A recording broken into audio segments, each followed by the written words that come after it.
Like the first woman that ever apologized to me sitting right behind me, y'all can't see her on camera, but my wife is back here. Mm-hmm. And let me ask y'all this as men. Has any woman ever offered you an apology? Man, listen. Women apologize? Mm-hmm. The apologies that I be getting is, I apologize for how you made me feel. Facts. And the apology that I've gotten is, so you want something to eat? Right. I know, like, hey, but you know what? Not to take it there. You know the best type of apologies? You want some head? Yeah, you want some head? And that is why y'all fail to hold women accountable, because you think with your penis. That's fact. An apology to you guys and accountability to you guys looks like solving your sexual desires and pleasures. And so then when problems escalate and they get to the next level, and now this woman only knows how to cry or only knows how to come and serve you sexually, it's not good enough, but that is the behavior that you groomed because of what just came out of your mouth. True. So with that being said, I believe in letting women not be accountable. I have a women or children aspect of it. And it's not specific that women are actually children, but women are the children of our society. Like we are all ran by men, right? Just the world, right? It's called patriarchy, right? So the more we are able to just look at women and just say, okay, my job as a man is to not just provide and protect, but in some type of way, for a lot of women, not for every, because we talked about this, to father our women, right? And it's actually a good thing. So to a certain degree, if your woman is at work, as an example, and this is an example of fathering a woman, your woman is at work, and she's like, I can't believe my coworker is trying to get me fired, right? As the man, you don't really care because you don't know what to do. But as a man, you say, you want me to come up there and slap her, right? And you're joking, but you give her a feeling of, hey, what you want me to do? You can't do nothing about this situation, but you jump in and say, what do you want me to do? You can't do nothing, but it makes her feel like, ooh, he gonna come up here and slap all you bitches. Let me tell you my problem with that. Here's what it comes from, though. It comes from how you take care of your daughter. I have 2 daughters. If one of my daughters, like when they were little, say there's a boogeyman in the closet, I'm not gonna say, well, logically speaking, there are no boogeymans in closets. That's what a lot of men do to women. Well, there's nothing I can do. No, you jump into it. What? There's a boogeyman? And you go in the closet, you open the doors, and you act crazy or whatever, and you say, baby, I just took care of the boogeyman. Now you can go to sleep. And she goes to sleep. And if you do the same thing to your woman, guess what? She feels protected even though you ain't do nothing. The men teach women that sex fixes problems. I don't know if we teach them that, but my thing is, I feel like as a man, one isn't really dependent on the other. You dig what I'm saying? Like, I don't equate fixing problems through sex. Sex is something completely different.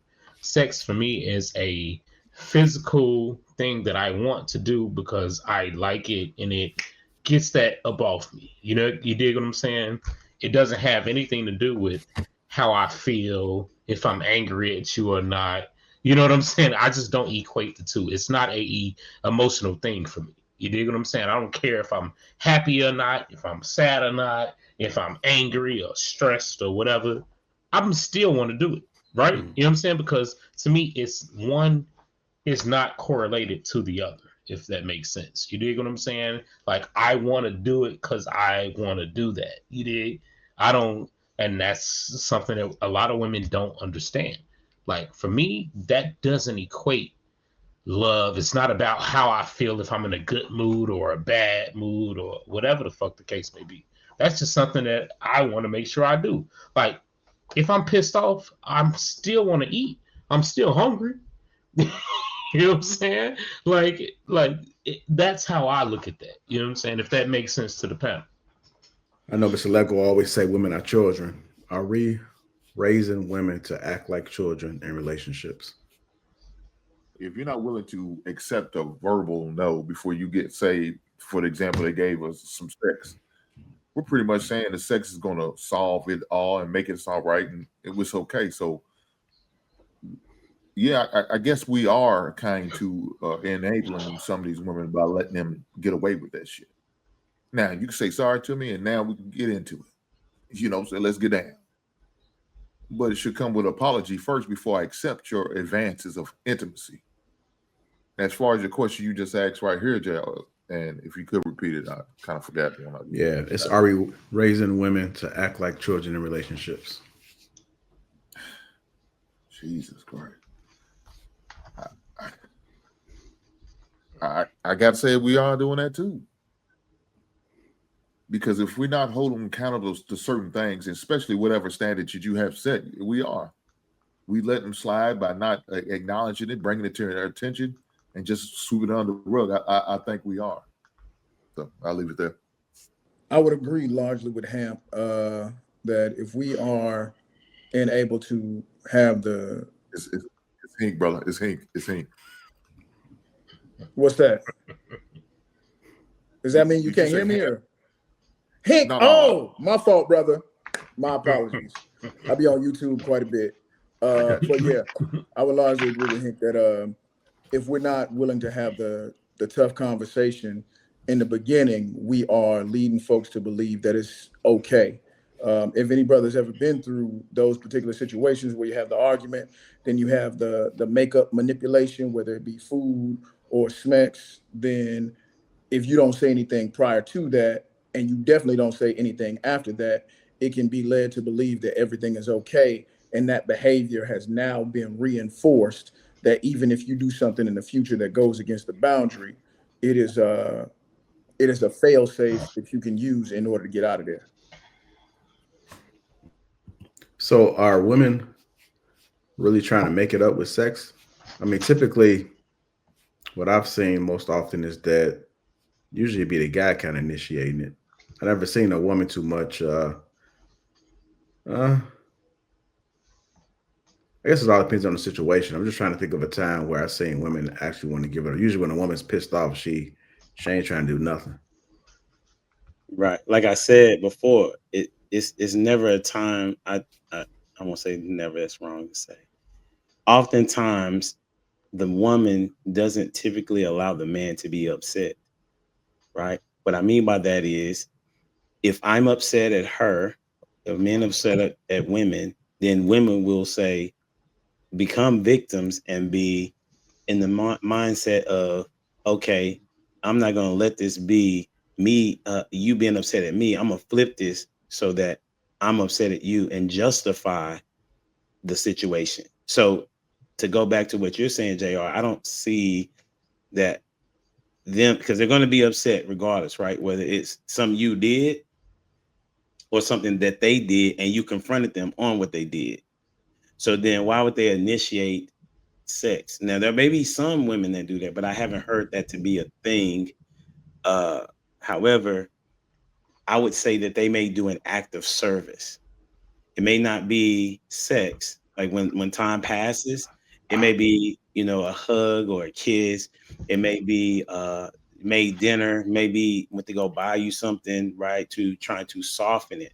I think it is because I was reading argument styles, the different argument styles. Some women are not necessarily gifted in the matter of saying I'm sorry. I'm glad that I have a wife that does say I'm sorry. I apologize for that when I have addressed her on something, right? And she sees now when she sees that I get over things a lot easier, knowing that she has apologized, because I am, as a follower of Christ, I supposed to forgive, even if she didn't ask. But it makes it that much better when she does apologize to me, and not try to do the okay, let me get something for you, because it still doesn't address that we had an issue. And so now I do believe that men have been conditioned to accept the service act as opposed to addressing something, because most men would rather try to keep peace, and the peace that they think that they're keeping is not addressing the issue, when in fact not addressing the issue that will breed if you read any psychology information, you will see that that breeds resentment later on. And then now you're festering resentment, and she don't even know she's doing the thing that you said was okay, uh, because you're being passive instead of being assertive in what it is that you wanted to talk about. All right. I agree with that to a degree, humble, but I also feel like, look, we as men, a lot of times we don't really.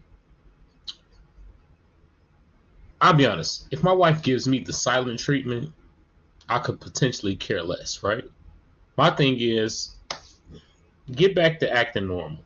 You know what I'm saying? Like, I don't need you to necessarily apologize to me, but I might say what I need to say, tell you how I feel, and now get your act together. Even if you don't necessarily apologize to me, your changed behavior is a result of our discussion.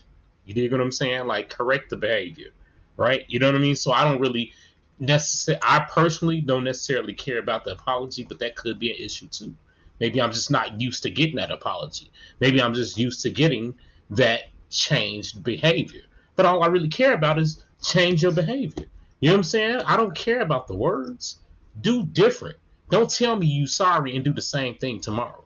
You know what I'm saying? So it's a little, I guess I'm kind of on the fence with that one. You dig what I'm saying? But it's one of those things where it's like, hey, look, I said what I said. This is what I mean. Fix it. Let's move on. And for me, I feel like that works best. I don't necessarily need you to say, oh, I'm sorry. You can say that because a lot of women say that in other ways, right? They say that by the submissiveness. They say that by the not doing that again, or whatever the case may be. So necessarily the I'm sorry, doesn't really do it for me. I'm not even like, I personally don't teach my kids to say I'm sorry. I apologize. You know what I'm saying? But I'm sorry is different. You dig what I'm saying? So it's just, it may be semantics to some people, but to me it does matter, and those things matter. And so I'm not really worried about the what you say. Show me what you do after that. You know what I'm saying? Show me how you change your behavior. I think that's good what you're saying, right? I think it's somewhere as a matter of both can be, in the Mm-hmm. sense of, I think it's determined by, man, everything is so based upon how we was raised as kids, So when you say what you're saying, it makes sense to me, but to me, the apology matters with the action, right? That's me, right? Because that's what I'm going to try to do and emulate. That if I did something wrong, I'm gonna apologize, but I want to make sure that my behavior follows, right? And so my expectation of others is the expectation of myself. So I'm totally not in disagreement with you. I'm saying that, and every man should say, okay, what is it that's going to be in my wheelhouse of what my boundary is going to look like? Am I going to want an apology? Am I going to tell her, listen, I would rather you say I want you to say I'm sorry and then an action change, or is he going to say, listen, I don't really care about your sorry. I need the behavior to change.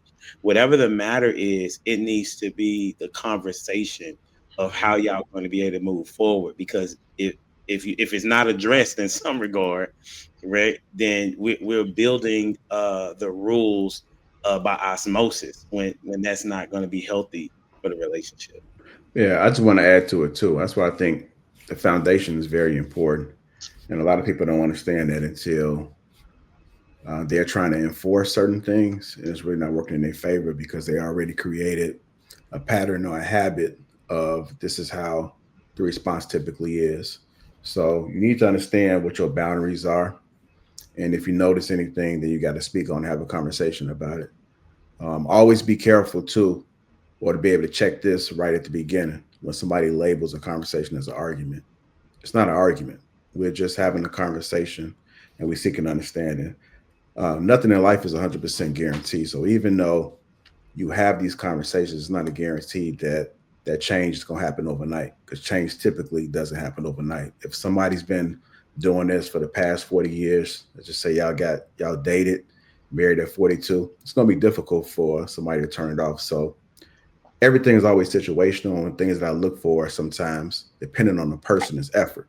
If you got a person that's been typically an asshole, then you might have to make another adjustment. That's why in real time you got to be able to understand what's happening. So even though we giving some advice and telling people our perspectives, it may not particularly work in your situation. So you have to take this with a grain of salt. Some things may work. You might got to tweak some of this advice. You might have to be unique with that person. Everything is always situational because everybody is different. There's no one blueprint that fits all of it. So the foundation set it in the beginning, and somebody else made a point as far as giving context as to why. I think Hank said it. Like, my wife understands the reason why, and sometimes people may need that. I give additional context without somebody asking, and I even ask, "Do you understand what I'm saying?" Yeah, I understand. What did I say? I do this with my children as well, because I need to know that you understand the reason why, so that if this ever comes up again, I have a higher chance of you not repeating it again. Because if you don't understand it, it's not going to make sense, and you're not going to do it. You're going to just keep doing what you've been doing because there's no logic behind it. And again, this and with this, it's not 100% guarantee, but I think you can strengthen communication and strengthen like the foundation, the boundaries, in hopes that it will play out this way. Dope. So, Peef, you just said you do this with your children as well. So, are you saying that we treat women as children? I mean, if you want to have some shock value, I think that you would say that. But I think a lot of people I think it doesn't hurt to give additional context. So I don't wait for somebody to ask me or to assume. If I put the more information I give them and I put out there, then I think things would be clear. And if they still do what they doing, then it's like I laid it out perfectly. So what happened? I may try to seek a little bit more additional information as to how their thought process is, but in my opinion, I've laid this out. And you got to be careful too, because I've had this happen as well. You have to have a backbone when you are dealing with certain people. You have to be comfortable with relying and laying in your logic, even if it seems as though they may be trying to twist it up. Because I've seen cases where if you stand your ground, it comes off as strength. You know, they might have been testing you, they might have been trying you, and that respect factor is heightened because you didn't fall for the okie dokie like everybody else done. So if you're a sound individual and you know what you know, I'm not saying I have an open mind, but you got to have some type of discernment. You got to have some type of wisdom at some point. Not everybody got it, but I believe I got it. And so I don't have a problem standing on ground with certain things. If it makes sense, if it logically makes sense to me, and I have a certain way that I process things, if I process it in 6 or 7 different ways, looked at it 10 different inputs and outputs and play it around, like, nah, I gotta lean this way. And I lean on it.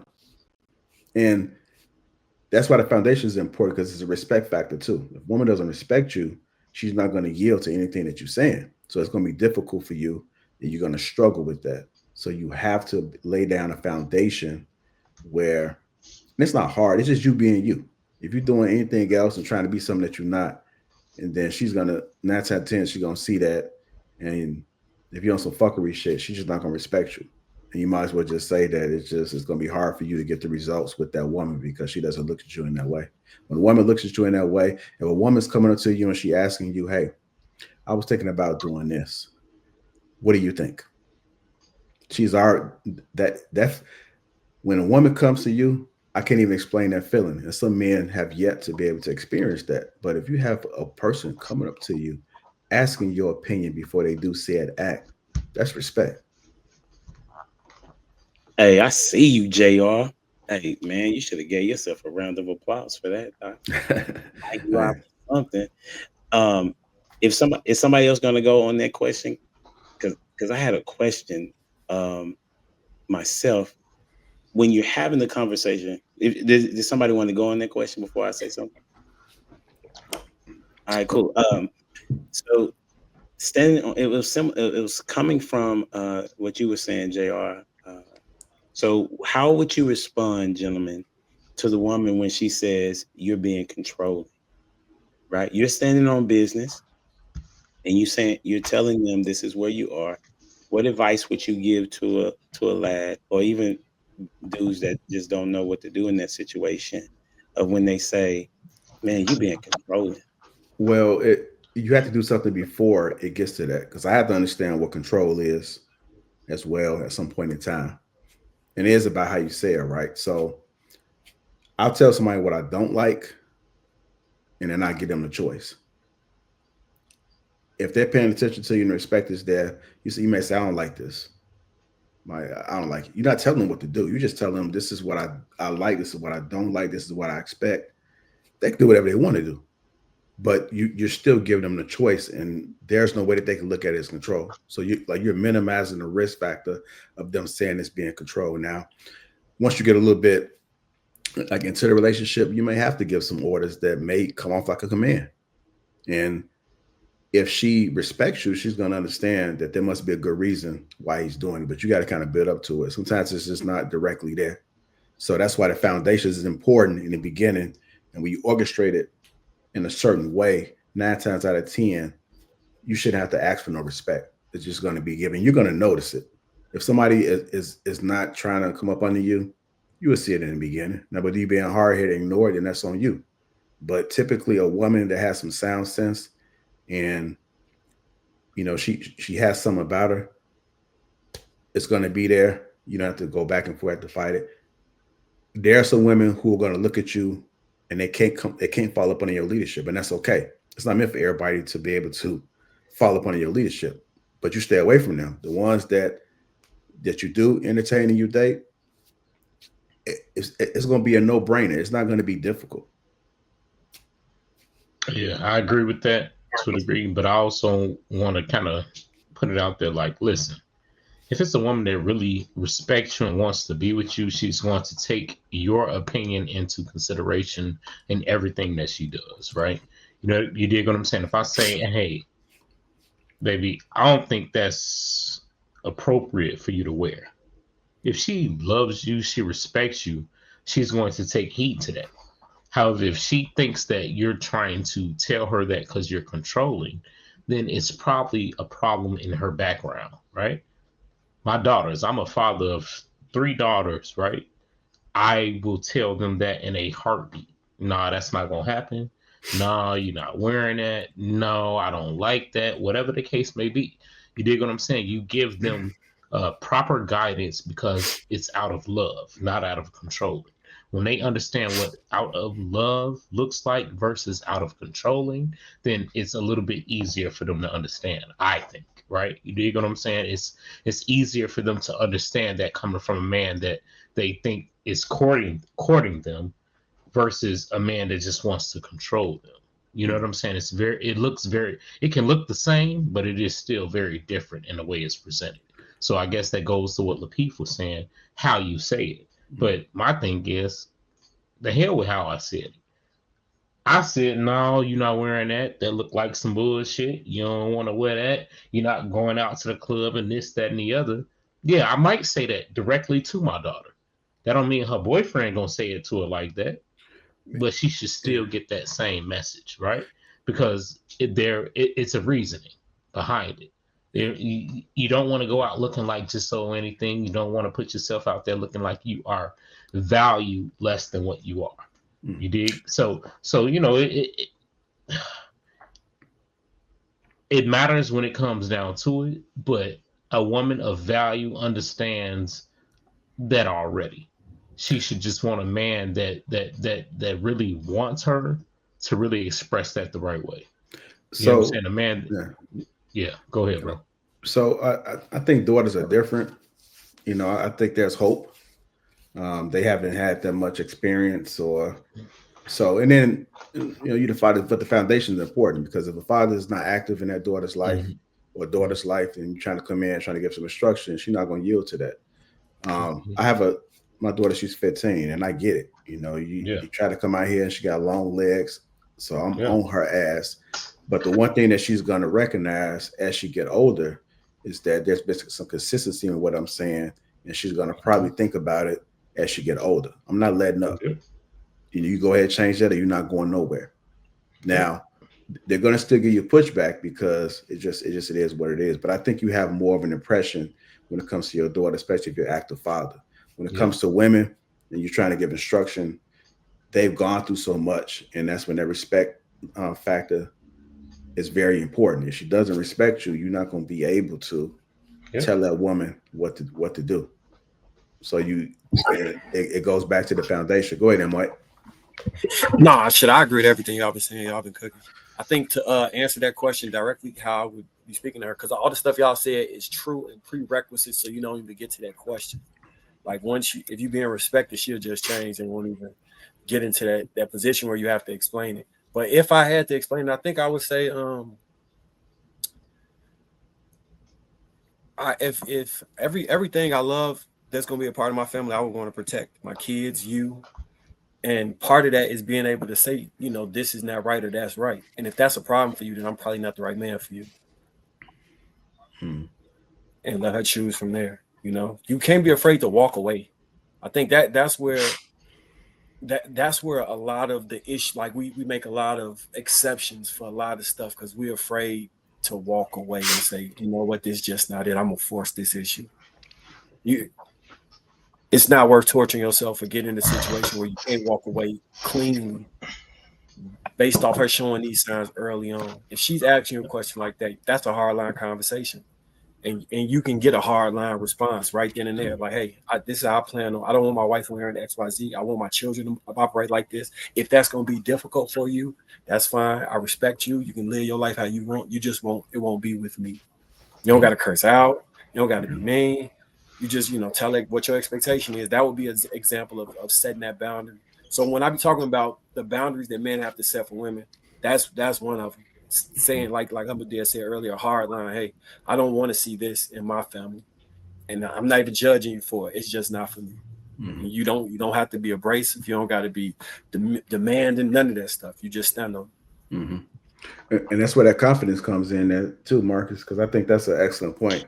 And not every man is able to walk away, so they don't even know what that even looks like as far as standing on something. They're going to probably conform to whatever it is that she's saying because they don't have no backbone. But if you don't have to have what society, you got to be comfortable with who you are because it ain't going to change. I don't think there's some things you could change, but there's some physical things you can't change. You can improve on some certain things, but you got to be comfortable in who you are in this world and understand that you can improve in these things. And if you are a man of substance, whatever that may look like, and you understand how the dating market goes, then I think that you have a little bit more confidence. And so when you find yourself in these situations, you can walk away. But somebody that don't have a backbone that hasn't made any improvements with self, then I think it may be a little bit difficult for them. So, but you'll be surprised at the results you can yield when you stand for something. Because women do recognize a strong, he ain't falling for that bullshit. He ain't called me back. It's just like, okay, well, this is what it is, how I look at it. And I respect your decision. I respect whatever you're saying. You leave it at that. But if you're a good, solid person, 9 times out of 10, they're going to stick around. Or at least you can have a chance to either do like a redo where it's a better outcome. Let me play a little bit more of this video so we can go ahead. Yeah. No, I was gonna say, as far as talking about walk away, man, that's great advice. I tell a man in a minute, leave a woman at a restaurant for what? Leave her ass at the goddamn restaurant. Leave her ass. You leave her ass at the goddamn restaurant. That's what you should do, because you know why? Because if it's what you stand on, that's what you stand on. But you got to be willing to do that, like you said, and not to be afraid of the consequences. When I tell men to ask tough questions, don't be afraid of the consequences. Don't be afraid of the answers. Accept the answers what they are. If they're not to what you're looking for or what you expect, you got to make a change. Now, maybe you can convince her, have a conversation with her, and give her a different mindset, a different thought, maybe. But if that woman is not worth even mentioning, No, I'm not gonna give you no closure because you don't deserve closure, man. You deserve what you get, and just let it be.